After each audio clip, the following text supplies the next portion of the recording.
Hey everyone, this is going to be my Vengeance Demon Hunter guide for Mythic Plus. In this video, we will go over everything you need to know about Vengeance Demon Hunter and how to play it at a Mythic Plus level. Let's go ahead and get into it. In this video for our hero talent, we're mostly going to be talking about Felskar. I know that Reaver can be used a little bit, and especially in high keys for more of a flex hero talent, but for this video I felt like Felskar just gives so much more reliability than Reaver does, especially when you're starting to play the class and you don't know the class very much and you're starting to learn it at a Mythic Plus level. I feel like Felskar just offers more damage, and in general I feel like it's just a lot better unless you're using Reaver as like a flex hero talent. So this right here will be the generalized tree that you'll be using. For the generic Demon Hunter tree, this will be the preset that you will be wanting to use. So there are a lot of different things that you can change about this. I would try to stay with this, but if you're struggling in specific mythic keys, especially where there's a lot of group damage or things that you're trying to mitigate, you can drop Collective Anguish and you could put it on Darkness, which we will talk about Darkness later. But it basically is a group-wide defensive. It is a very long cooldown, but is it a very good defensive that Demon Hunters have? We'll talk about it later in this video. You could use the Hunt, but since we're running Felskar, I would rather put it into Collective Anguish just because it synergizes with Felskar a lot more. But in general, this will be the preset that you will be using. For the Vengeance Demon Hunter tree, as you can see, we did take Spirit Bomb. I feel like Spirit Bomb just adds so much healing, so much damage to the class, and in my opinion it's just one of those abilities that I feel like I always have to have as a Demon Hunter, unless obviously you're raiding. You can change it up for raiding to have more single target DPS, but I feel like the AoE and the healing that Spirit Bomb gives you is just really good on this class. Now if you're really struggling with button bloat, you can take Soul Carver off. I like to have Soul Carver on just for boss fights. It does a lot of really good single target damage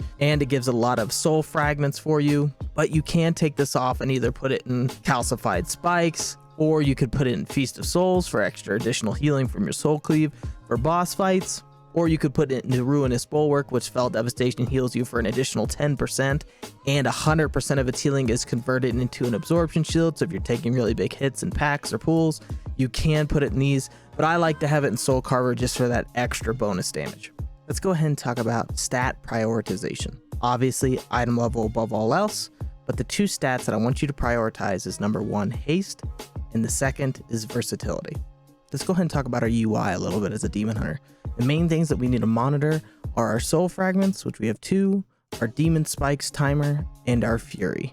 The abilities that we will be using the most to generate fury is going to be Sigil of Flame and Fracture to create fury and soul fragments. Now that we've talked about demon spikes and monitoring it on our UI, let's go ahead and talk about what demon spikes does. Demon Spikes increases your armor by a large percentage and your parry chance by 15% for 8 seconds. This will be your main active defensive as a Demon Hunter, and this is something that you should be using off cooldown and monitoring the timer to make sure that it is always up. Next, we'll talk about Sigil of Flame. Sigil of Flame places a sigil at the target location that activates after 1 second, dealing massive fire damage and additional fire damage over 10 seconds to all enemies affected by the sigil. Since we are talented to Frailty, 8% of the damage done by Sigil of Flame is then healed and put onto us. And on top of Frailty, since we're talented into Vulnerability and Void Reaver, Vulnerability increases all damage you deal to all afflicted targets by 2%, and because of Void Reaver, Frailty now also reduces all damage you take from afflicted targets by 3%. So the debuff from Sigil of Flame is absolutely massive, and you want to make sure you're using this off cooldown on almost every pool. And the biggest talent that we have taken is Soul Crush. Soul Crush allows the multiple applications of Frailty to overlap. So this can be multiplicative and it can overlap at each other, so it gives you a lot of damage reduction, a lot of healing, and a lot of bonus damage. So you want to make sure that you always are monitoring your Sigil of Flame timer and your Demon Spikes timer. Next, we'll talk about what we use our Soul Fragments on. First of all, the main ability that we'll use our soul fragments on is called Spirit Bomb. Spirit Bomb consumes up to 5 available soul fragments, then explodes, damaging nearby enemies for fire damage per fragment consumed and afflicting them with frailty for 6 seconds, causing you to heal for 8% of damage you deal to them. Now, most of the time you'll want to use Spirit Bomb when you have 4 or more soul fragments, so that you get that large amount of damage and healing. The next ability we'll use to consume soul fragments is called Soul Cleave.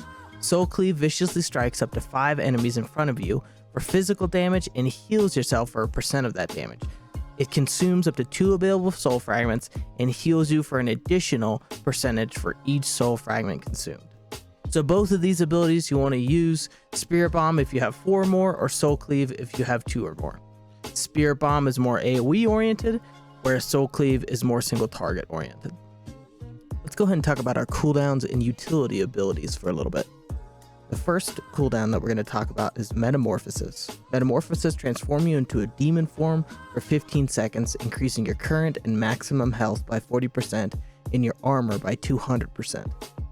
While transform, your fracture generates 1 additional lesser soul fragment and 20 additional fury. This is a much longer cooldown, so it really will only be used in larger packs or against bosses if you're going to die, so I would try to use this sparingly unless absolutely needed.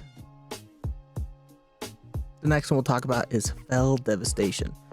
Fell Devastation unleashes the Fell within you, damaging enemies directly in front of you for fire damage over 2 seconds. The damage that you cause also heals you for 50% of attack power. This is a very short cooldown, so you can use this off of most pools. You can also use this to mitigate very big hits if you know you're going to take a tank buster hit, or if the pool is going to be very large. You know there's multiple casts being going off and they're not going to be kicked. You can use this as a damage mitigator. Next on the list we have is Fiery Brand. Fiery Brand brands an enemy with a demonic symbol, instantly dealing fire damage to that target. The enemy's damage done to you is reduced by 40% for 12 seconds. And because of the Burning Alive node that we have talented, this will spread to a different enemy every 1 second. Next on the list for cooldowns is Sigil of Spite. Sigil of Spite places the demonic sigil at the target location that activates after 2 seconds. Once it detonates, it deals a percent of attack power, chaos damage, and shatters up to 3 lesser soul fragments from enemies affected by the sigil. Now that we've discussed most of our major cooldowns, let's go ahead and talk about utility. The first utility ability that we'll talk about is Sigil of Silence. Place a Sigil of Silence at the target location that activates after 2 seconds.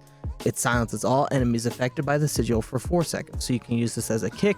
You can use this as a group-wide kick, especially if people's kicks are on cooldowns or interrupts on cooldowns, if you don't have Chaos Nova, which we will talk about here soon in a little bit. But this sigil is an extremely strong aspect of Demon Hunter. The next one we will talk about is Sigil of Misery. Sigil of Misery is just like Sigil of Silence, but for the Sigil of Misery, it fears everyone inside of the sigil for 15 seconds. The next one we will talk about is Sigil of Chains. Sigil of Chains places a sigil at the target location that activates after 2 seconds. All enemies affected by the sigil are pulled to its center and are snared, reducing movement speed for 70% for 6 seconds. So this is really good for grouping a pack together to be able to use your Sigil of Flame or Sigil of Silence. This also can be used as a kick. It is a short-term kick, but it can be used in such a way. The next utility ability we'll talk about is Chaos Nova. Chaos Nova will probably be your most used AoE kick as a Demon Hunter. It has a very low cooldown, and it does deal a little bit of damage. On top of this, each enemy stunned by Chaos Nova has a 30% chance to generate a lesser soul fragment. This next utility ability that we'll talk about is Darkness.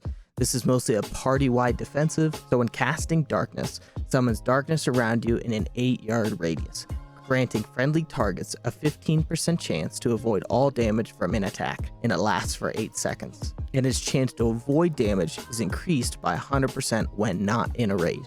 Now, on top of our normal kick that we have as a Demon Hunter, we can also talk about Imprison. Imprison imprisons a demon, beast, or humanoid, incapacitating them for 1 minute. Damage will cancel the effect, and it is only limited to 1 enemy. So this is a single target CC. You can use this for skips later on in Mythic Plus if you're skipping a pack to mitigate time. So you will see this more in group-based Mythic Plus, but you can use this in pugs as a single target CC, or if they know that you're going to want to skip a specific pack. Now, the one facet of Demon Hunter that makes Demon Hunter extremely strong as a tank is a class buff called Chaos Brand. Chaos Brand is when your damage brands the target, increasing magic damage taken by 3%, and that's by everyone in your party. Now, this was recently nerfed. It was extremely good in Dragonflight, but it was nerfed in the War Within, but it is still an amazing class buff and is one of the reasons that Demon Hunter can still be used in High Mythic Plus. The last little bit of the utility and cooldown section that we'll talk about is, I feel like, is the most obvious, but we will talk about your double jump as a Demon Hunter, which you can double jump away and move out of abilities.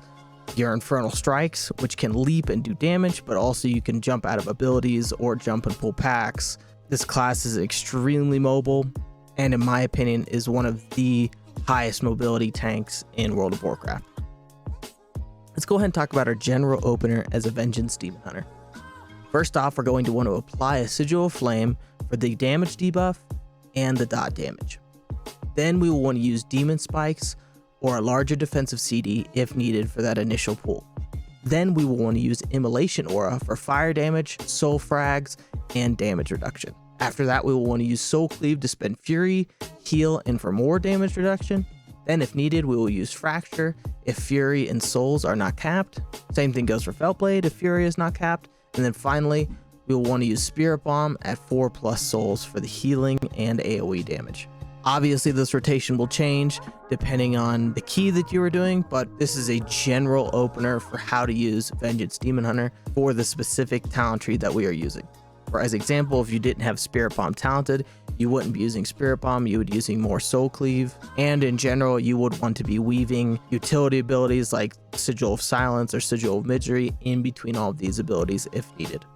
For the final section of this video, let's go ahead and talk about my tips as a Vengeance Demon Hunter. First off, we want to make sure to always have your Sigil of Flame debuff on mobs or bosses.